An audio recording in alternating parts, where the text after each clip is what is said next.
আজ তোমাদের সাথে একটা সুন্দর বিকেল শেয়ার করতে চলে এলাম। তো হ্যালো এভরিওয়ান, আমি মৌমিতা চলে এলাম অনেক দিন পর তোমাদের সাথে একটা ভ্লগ শেয়ার করতে। আর আজ আমার হাওড়ায় একটু কাজ ছিল, তাই এসেছিলাম। আর অনেক দিন পর হাওড়া ব্রিজ ধরে আমি এখন চলে যাচ্ছি কলকাতার ময়দানের দিকে। প্রথমে ভেবেছিলাম একটু ভিক্টোরিয়ার দিকে যাব, কিন্তু এতটাই বিকেল হয়ে গেছিলো যে আর ভিক্টোরিয়ায় না গিয়ে চলে এলাম এখানে। আর এই জায়গাটা না আমার খুব প্রিয়, জানো তো।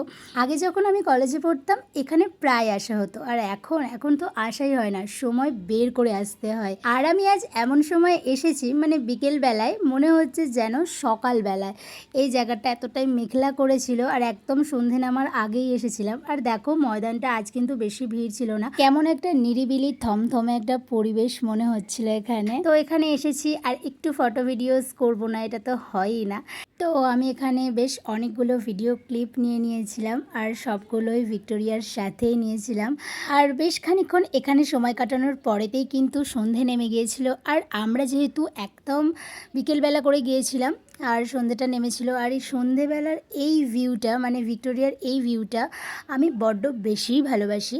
আর এর জন্যই কিন্তু আমি অনেকটা সন্ধে অবধি এখানে ছিলাম। তারপর ওখান থেকে বেরিয়ে পড়লাম, আর বেরিয়ে আর কোথাও যাব না, এখন সোজা চলে যাব বাড়ি। আর বাড়ি আসার পথেই আমি একটা রেস্টুরেন্ট থেকে আজকেও নিয়ে নিয়েছি 1 প্লেট বিরিয়ানি। তো চলো আমি এখন বিরিয়ানিটা খেয়ে নিই। তোমরা জানিও ভ্লগটা কেমন লাগলো, ভালো লাগলে লাইক কমেন্ট শেয়ার করে দিও। আজকের মতো টাটা, দেখাবে নেক্সট ভিডিওয়।